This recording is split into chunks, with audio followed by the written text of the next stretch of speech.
Hello friends, Namrata art and craft ಚಾನಲ್ಗೆ ನಿಮ್ಗೆಲ್ಲರಿಗೂ ಸ್ವಾಗತ. ಇವತ್ತೇ ನಾನು ಹೋಗ್ತಾ ಇರೋ ದೇವಸ್ಥಾನದ ಹೆಸರು ಶ್ರೀ ಶಾಂತದುರ್ಗ ಬಲ್ಲಿಕಾರಿಣಿ ದೇವಸ್ಥಾನ, ಬಳ್ಳಿ, ಗೋವಾ. ಹಾಗಾದ್ರೆ 500 ವರ್ಷಗಳ ರಹಸ್ಯ. ಗೋವಾದ ಶಾಂತದುರ್ಗಾ ದೇವಿಯನ್ನು ರಾತ್ರೋರಾತ್ರಿ ಯಾಕೆ ಅಡಗಿಸಿದ್ರು? ಒಂದು ದೇವಿ, ಒಂದು ದೇವಸ್ಥಾನ ಮತ್ತು 500 ವರ್ಷಗಳ ಹಿಂದೆ ನಡೆದ ಒಂದು ಭಯಾನಕ ಘಟನೆ. ನಿಜವಾಗಿಯೂ ದೇವಿಯ ವಿಗ್ರಹವನ್ನ ರಾತ್ರೋರಾತ್ರಿ ಕಾಡಿನ ಮಧ್ಯೆ ರಕ್ಷಿಸಿ ತಂದರ? ಏಕೆ ಈ ದೇವಿಯನ್ನು ಒಂದು ಊರಿನಿಂದ ಮತ್ತೊಂದು ಊರಿಗೆ ಗುಪ್ತವಾಗಿ ಸ್ಥಳಾಂತರ ಮಾಡಬೇಕಾಯಿತು? ಮತ್ತು ಶಿವ ಮತ್ತು ವಿಷ್ಣುವಿನ ಯುದ್ಧವನ್ನೇ ನಿಲ್ಲಿಸಿದ ದೇವಿ ಯಾರು ಗೊತ್ತಾ? ಇವತ್ತು ನಾವು ಹೋಗ್ತಿರೋದು ಗೋವಾದ ಅತ್ಯಂತ ಶಕ್ತಿಶಾಲಿ ಮತ್ತು ರಹಸ್ಯಮಯ ದೇವಸ್ಥಾನಗಳಲ್ಲಿ ಒಂದಾದ ಶ್ರೀ ಶಾಂತದುರ್ಗಾ ಬಲ್ಲಿಕಾರಿಣಿ ಟೆಂಪಲ್. ಈ ವಿಡಿಯೋ ಕೊನೆವರೆಗೆ ನೋಡಿ, ಯಾಕಂದ್ರೆ ಕೊನೆಯಲ್ಲಿ ನಿಮಗೆ ಗೊತ್ತಾಗೋದು ಈ ದೇವಸ್ಥಾನದ ಒಂದು ಅದ್ಭುತವಾದ ಸತ್ಯ. ಫ್ರೆಂಡ್ಸ್, ಈಗ ನಾವು ಬಂದಿರೋದು ಗೋವಾದ ಸೌತ್ ಗೋವಾ ಭಾಗದ ಸುಂದರ ಪ್ರದೇಶ ಬಳ್ಳಿಗೆ. ಇಲ್ಲಿನ ಪ್ರಕೃತಿ, ಇಲ್ಲಿನ ಶಾಂತಿ ಮತ್ತು ದೇವಸ್ಥಾನದ ವಾತಾವರಣ ನಿಜವಾಗಿಯೂ ಮನಸ್ಸಿಗೆ ಒಂದು ವಿಭಿನ್ನ ಭಾವನೆ ಕೊಡುತ್ತೆ. ಮೊದಲ ಬಾರಿಗೆ ಇಲ್ಲಿ ಬಂದವರು ಕೂಡ ಇಲ್ಲಿ ಏನೋ ದೈವಿಕ ಶಕ್ತಿ ಇದೆ ಅಂತ ಫೀಲ್ ಮಾಡ್ತಾರೆ. ದೇವಾಲಯದ ಗೇಟ್ನಿಂದ ಒಳಗೆ ಬಂದ ತಕ್ಷಣ ಮನಸ್ಸು ಶಾಂತವಾಗೋದು ನಿಮಗೆ ಸಹ ಅನುಭವಕ್ಕೆ ಬರುತ್ತೆ. ಇನ್ನು ಶಾಂತದುರ್ಗ ದೇವಿಯ ಶಕ್ತಿ ಏನು ಅಂತ ಇವಾಗ ಹೇಳ್ತೀನಿ. ಈ ದೇವಿಯ ಹೆಸರು ಶಾಂತದುರ್ಗ ಯಾಕೆ ಗೊತ್ತಾ? ಒಮ್ಮೆ ಲಾರ್ಡ್ ಶಿವ ಮತ್ತು ಲಾರ್ಡ್ ವಿಷ್ಣು ಅವರ ನಡುವೆ ಭಯಾನಕ ಯುದ್ಧ ಶುರುವಾಯ್ತಂತೆ. ನಾನ್ ಜಾಸ್ತಿ, ನೀನ್ ಜಾಸ್ತಿ ಅಂತ. ಅದು ಸಾಮಾನ್ಯ ಯುದ್ಧ ಅಲ್ಲ, ಪೂರ್ಣ ಬ್ರಹ್ಮಾಂಡವೇ ನಡುಗುವಷ್ಟು ದೊಡ್ಡ ಯುದ್ಧ ಅಂತೆ. ದೇವತೆಗಳು ಹೆದರಿ ಬಿಟ್ರಂತೆ. ಇದನ್ನ ನಿಲ್ಲಿಸೋದು ಯಾರು ಅಂತ ಆಗ ಬಂದಳು ಒಬ್ಬಳು ದೇವಿ. ಅವಳೇ ಗಾಡೆಸ್ ಪಾರ್ವತಿ. ಪಾರ್ವತಿಯ ಶಾಂತಿಯ ರೂಪ. ಅವಳು ಇಬ್ಬರ ಮಧ್ಯೆ ನಿಂತು ಯುದ್ಧ ನಿಲ್ಲಿಸಿದ್ಲಂತೆ. ಆ ಕಾರಣಕ್ಕೆ ಅವಳಿಗೆ ಶಾಂತ ಪ್ಲಸ್ ದುರ್ಗಾ, ಶಾಂತದುರ್ಗಾ ಎಂಬ ಹೆಸರು ಬಂತಂತೆ. ಕೋಪವನ್ನು ಶಾಂತಿಗೆ ತಿರುಗಿಸುವ ದೇವಿಯೇ ಈ ಶಾಂತದುರ್ಗಾ.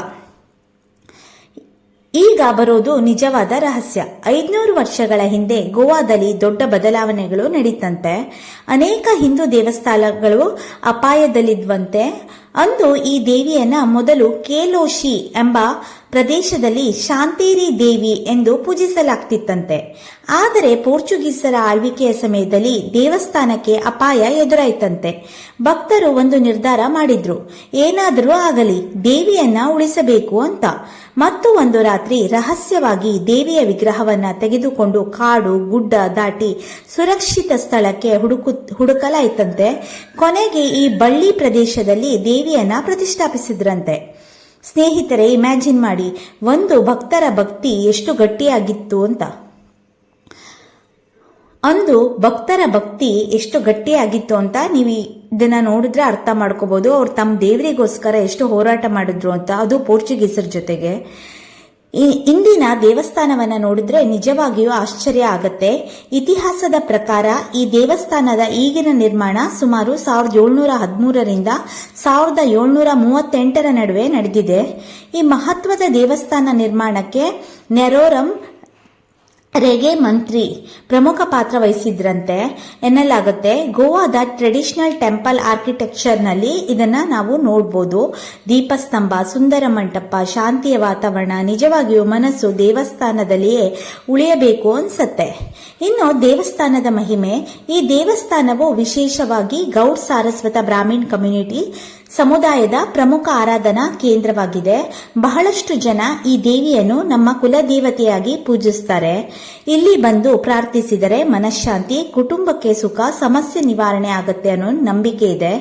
ಹಲವಾರು ಭಕ್ತರು ತಮ್ಮ ಅನುಭವಗಳನ್ನ ಶೇರ್ ಮಾಡ್ತಾರೆ. ಸ್ನೇಹಿತರೆ, ಒಂದು ದೇವಸ್ಥಾನ ಅಂದ್ರೆ ಕೇವಲ ಕಟ್ಟಡ ಅಲ್ಲ, ಅದು ಸಾವಿರಾರು ಭಕ್ತರ ನಂಬಿಕೆ ಕೂಡ. ಇಲ್ಲಿ ಇದರ ಇತಿಹಾಸ, ದೇವಿಯ ಮಹಿಮೆ ಇವೆಲ್ಲ ಸೇರಿ ಶ್ರೀ ಶಾಂತದುರ್ಗಾ ಬಲ್ಲಿಕಾರಿಣಿ ದೇವಸ್ಥಾನ ಇಂದು ಕೂಡ ಸಾವಿರಾರು ಭಕ್ತರ ಆಶ್ರಯವಾಗಿದೆ. ನೀವು ಈ ದೇವಸ್ಥಾನಕ್ಕೆ ಹೋಗಿದ್ದೀರಾ? ಕಮೆಂಟ್ ನಲ್ಲಿ ಜೈ ಶಾಂತದುರ್ಗಾ ಮಾತೆ ಅಂತ ಹೇಳಿ ಬರೀರಿ.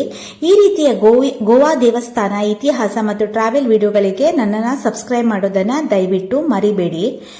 ಇನ್ನು ಈ ದೇವಸ್ಥಾನ ಅಂದ್ರೆ ಕೇವಲ ದರ್ಶನ ಮಾತ್ರ ಅಲ್ಲ, ಅದರ ಹಿಂದೆ ಒಂದು ಅದ್ಭುತ ವಾಸ್ತುಶಿಲ್ಪ, ಸಂಸ್ಕೃತಿ ಮತ್ತು ಇತಿಹಾಸ ಅಡಗಿರುತ್ತೆ. ಈಗ ನಾವು ನೋಡ್ತಿರೋದು ಶ್ರೀ ಶಾಂತದುರ್ಗ ಬಲ್ಲಿಕಾರಿಣಿ ಟೆಂಪಲ್ ದೇವಾಲಯದ ಅದ್ಭುತ ವಾಸ್ತುಶಿಲ್ಪದ ಬಗ್ಗೆ. ಈಗ ಹೊರಭಾಗದ ವಿನ್ಯಾಸದ ಬಗ್ಗೆ ಹೇಳ್ತೀನಿ. Exterior architecture. ದೂರದಿಂದಲೇ ನೋಡಿದರೆ ಈ ದೇವಸ್ಥಾನ ಒಂದು ಅರಮನೆಯಂತೆ ಕಾಣುತ್ತೆ. ಬಿಳಿ ಬಣ್ಣದ ಸುಂದರ ಕಟ್ಟಡ, ಕೆಂಪು ಬಣ್ಣದ ಟೈಲ್ಸ್ ಚಾವಣಿ ಮತ್ತು ಗೋವಾದ ಸಾಂಪ್ರದಾಯಿಕ ದೇವಾಲಯ ಶೈಲಿಯ ಜೊತೆಗೆ ಪೋರ್ಚುಗೀಸ್ ಪ್ರಭಾವ ಹೊಂದಿರುವ ವಿಶಿಷ್ಟ ವಿನ್ಯಾಸ ಇಲ್ಲಿ ನಾವು ನೋಡಬಹುದು. ಈ ದೇವಸ್ಥಾನದ ಕಟ್ಟಡದಲ್ಲಿ ಅತಿಯಾಗಿ ಶಿಲ್ಪಗಳಿಲ್ಲ, ಆದರೆ ಅದರ ಸರಳತೆ ಮತ್ತು ಶಾಂತ ಸೌಂದರ್ಯವೇ ಇದರ ವಿಶೇಷತೆ. ಇನ್ನು ದೀಪಸ್ತಂಭ ದೇವಾಲಯದ ದೊಡ್ಡ ಆಕರ್ಷಣೆ. ದೇವಾಲಯದ ಆವರಣಕ್ಕೆ ಕಾಲಿಟ್ಟ ತಕ್ಷಣ ನಿಮ್ಮ ಕಣ್ಣು ಸೆಳೆಯುವುದು ಎತ್ತರದ ದೀಪಸ್ತಂಭ.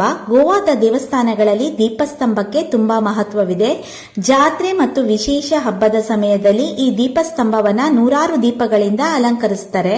ರಾತ್ರಿ ಸಮಯದಲ್ಲಿ ನೋಡಿದ್ರೆ ಸಂಪೂರ್ಣ ದೇವಸ್ಥಾನ ಚಿನ್ನದಂತೆ ಹೊಳೆಯುತ್ತೆ. ಇನ್ನು ಗರ್ಭಗುಡಿ. ಈಗ ದೇವಸ್ಥಾನದ ಅತ್ಯಂತ ಪವಿತ್ರ ಸ್ಥಳ ಗರ್ಭಗುಡಿ. ಇಲ್ಲಿಯೇ ಶ್ರೀ ಶಾಂತದುರ್ಗ ಅಮ್ಮನವರು ಪ್ರತಿಷ್ಠಾಪಿಸಲ್ಪಟ್ಟಿದ್ದಾರೆ. ಗರ್ಭಗುಡಿಯ ಒಳಭಾಗದಲ್ಲಿ ದೈವಿಕ ಶಾಂತಿ ಅನುಭವವಾಗುತ್ತೆ. ಗಂಟೆಯ ಧ್ವನಿ, ಧೂಪದ ಸುಗಂಧ ಮನಸ್ಸೇ ಭಕ್ತಿಯಲ್ಲಿ ಮುಳುಗೋಗುತ್ತೆ. ಇನ್ನು ಗರ್ಭಗುಡಿಯ ಮುಂಭಾಗದಲ್ಲಿ ವಿಶಾಲ ಸಭಾಮಂಟಪ ಭಕ್ತರಿಗಾಗಿ ನಿರ್ಮಿಸಲಾಗಿದೆ. ಇಲ್ಲಿ ಭಜನೆ, ಪೂಜೆ, ಧಾರ್ಮಿಕ ಕಾರ್ಯಗಳು, ಉತ್ಸವಗಳು ನಡೆಯುತ್ತೆ. ಇನ್ನು ದೇವಾಲಯದ ಒಳಭಾಗ ನೋಡಿದ್ರೆ ತುಂಬಾ ಸರಳ ಆದರೆ ಆಧ್ಯಾತ್ಮಿಕವಾಗಿ ವಿನ್ಯಾಸಗೊಳಿಸಲಾಗಿದೆ. ಇನ್ನು ದೇವಸ್ಥಾನದ ಪರಿಸರ. ಈ ದೇವಸ್ಥಾನದ ಇನ್ನೊಂದು ವಿಶೇಷತೆ ಅಂದ್ರೆ ಅದರ ಸುತ್ತಲಿನ ಶಾಂತ ಪ್ರಕೃತಿ, ಹಸಿರು ವಾತಾವರಣ, ಸ್ವಚ್ಛ ಆವರಣ ಮತ್ತು ನೆಮ್ಮದಿ ನೀಡುವ ಗಾಳಿ ಮನಸ್ಸಿಗೆ ಒಂದು ವಿಚಿತ್ರ ಶಾಂತಿಯನ್ನ ಕೊಡುತ್ತೆ. ಫ್ರೆಂಡ್ಸ್, ದೇವಸ್ಥಾನ ಅಂದ್ರೆ ಕೇವಲ ಪ್ರಾರ್ಥನೆ ಮಾಡುವ ಸ್ಥಳ ಅಲ್ಲ, ಅದು ಸಂಸ್ಕೃತಿ, ವಾಸ್ತುಶಿಲ್ಪ ಮತ್ತು ನಂಬಿಕೆಯ ಜೀವಂತ ಉದಾಹರಣೆ. ಗೋವಾದ ಈ ದೇವಸ್ಥಾನವು ತನ್ನ ಸುಂದರ ವಿನ್ಯಾಸ ಮತ್ತು ದೈವಿಕ ವಾತಾವರಣದಿಂದ ಪ್ರತಿಯೊಬ್ಬ ಭಕ್ತನ ಮನಸ್ಸನ್ನ ಗೆಲ್ತಾನೆ ಇದೆ. ಈ ದೇವಸ್ಥಾನನ ನೋಡಿದ್ರೆ ಆಗಿನ ಕಾಲದಲ್ಲಿ ಹೇಗೆ ಅವರು ಆರ್ಕಿಟೆಕ್ಚರ್ ಹೇಗೆ ಮಾಡಿದ್ದಾರೆ, ಆಗಿನ ಕಾಲದ ದೇವಸ್ಥಾನ ನೋಡಬೇಕು. ಪೋರ್ಚುಗೀಸ್ ಕಾಲದ್ದು ಅಂದ್ರೆ ಇದು ಒಂದು ಒಳ್ಳೆ ಉದಾಹರಣೆ ಅಂತಾನೆ ಹೇಳ್ಬೋದು. ಪೋರ್ಚುಗೀಸರ ವಿರುದ್ಧ ಹೋರಾಡಿ ಕೂಡ ನಮ್ಮ ದೇವರನ್ನ ಉಳಿಸ್ಕೊಂಡಿರೋ ಅಂತ ನಮ್ಮ ಪೂರ್ವಜರು ಉಳಿಸ್ಕೊಂಡಿರೋದ್ರಿಂದನೇ ನಾವು ಈ ದೇವಸ್ಥಾನವನ್ನ ನೋಡ್ಲಿಕ್ಕೆ ಸಾಧ್ಯ ಆಗ್ತಿದೆ. ಈ ದೇವಸ್ಥಾನದ ಆರ್ಕಿಟೆಕ್ಚರ್ ನಿಮಗೆ ಹೇಗೆ ಅನಿಸ್ತು ಕಮೆಂಟ್ ನಲ್ಲಿ ಹೇಳಿ. ಮತ್ತು ಇಂತಹ ದೇವಸ್ಥಾನಗಳ ಫುಲ್ ಟೂರ್ ವಿಡಿಯೋಸ್ಗಳಿಗಾಗಿ ಚಾನೆಲ್ನ ಸಬ್ಸ್ಕ್ರೈಬ್ ಮಾಡೋದನ್ನ ಮರಿಬೇಡಿ. Thank you.